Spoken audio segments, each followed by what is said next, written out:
Bienvenue sur votre chaîne préférée Akhbar el-Bled de Hassan Atlemsan. À Paris, une veillée kabyle au Panthéon, lumière sur les mémoires enfuies et les luttes oubliées.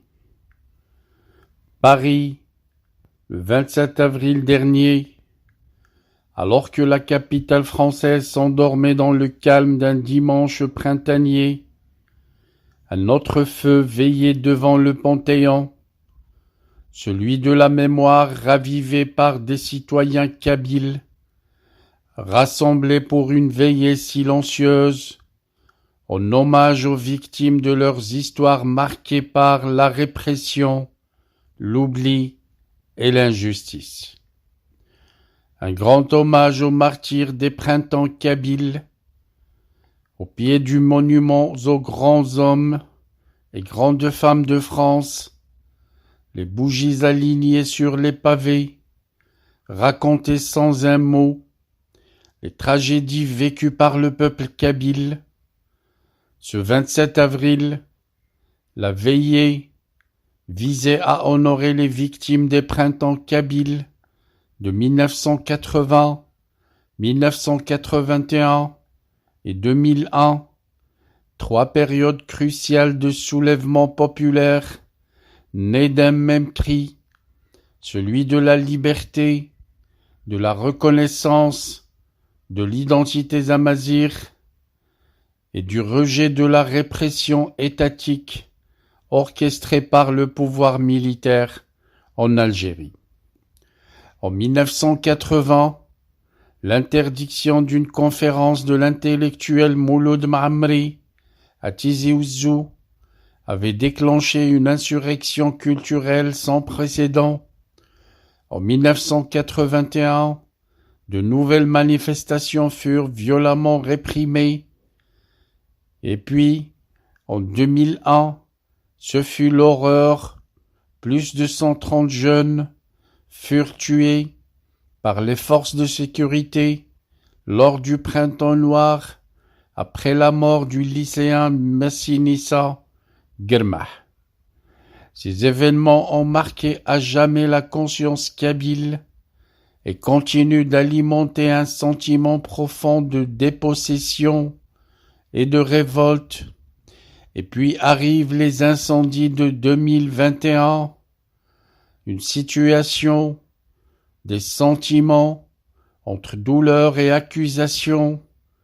La veillée a également rendu hommage aux victimes des incendies meurtriers de l'été 2021 qui ont ravagé la Kabylie, causant la mort de plus de 200 personnes, la destruction de centaines de villages et un traumatisme collectif immense.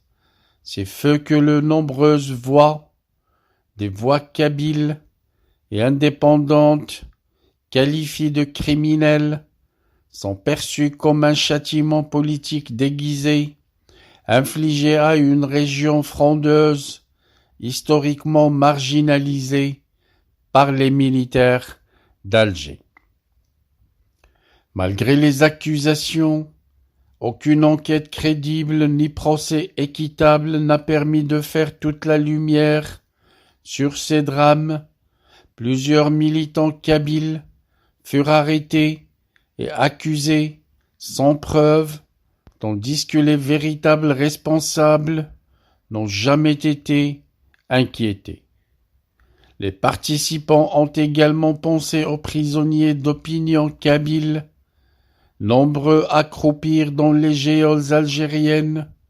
Ils sont des étudiants, des journalistes, des militants ou simples citoyens arrêtés pour avoir brandi un drapeau ou prononcé un discours ou défendu pacifiquement l'idée d'une Kabylie libre. Des noms comme Slimane Bouhafs, Jamil Aloukil et Mohamed Abdallah sont devenus emblématiques d'une dérive autoritaire, une dérive qui frappe aveuglément tout ce qui s'éloigne de la ligne officielle du régime. Farhat Mhenni était là, la mémoire est une arme de paix, disait-il. La veillée s'est tenue en présence de Farhat Mhenni, le président du gouvernement provisoire kabyle en exil, l'Anavad, le leader indépendantiste, visiblement ému, a salué la dignité de cette initiative citoyenne. Prenant la parole brièvement, il a déclaré « La Kabylie n'oublie rien et transforme sa douleur en courage, sa mémoire en force et son histoire en avenir. Ce combat est pacifique, mais il est aussi irréversible. » Il a rappelé que la reconnaissance du droit à l'autodétermination du peuple kabyle est un impératif moral et politique. Il a également appelé la communauté internationale, et en particulier la France, à sortir de son silence face à la répression subie par les militants kabyles.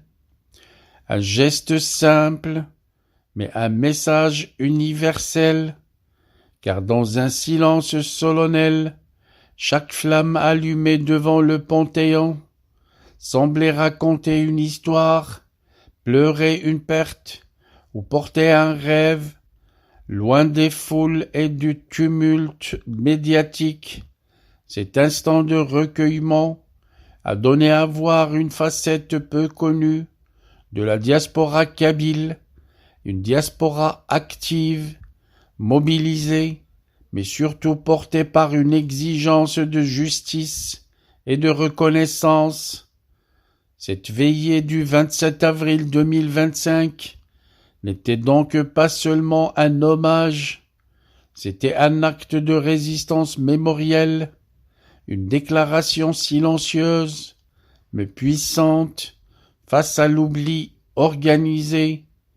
En choisissant le Panthéon, les organisateurs ont voulu rappeler que la dignité des peuples commence par la reconnaissance de leur douleur et que la mémoire n'est pas une nostalgie, c'est une force vivante, un levier politique, un appel à la liberté.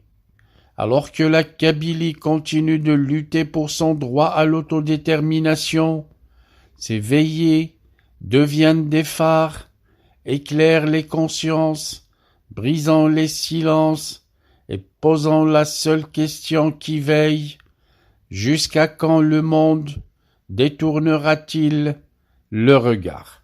Our hearts beat to the city streets. We began to feel the fire. We rise like tall buildings as the chemicals they take us higher. The night's young, it has just begun as she puts her hand in mine. We wanna chase the night, wanna dance to the light, pull the stars from the sky, just two hearts running wild. Never sleep, never stop, as we shout from the top. We're gonna be two hearts running wild.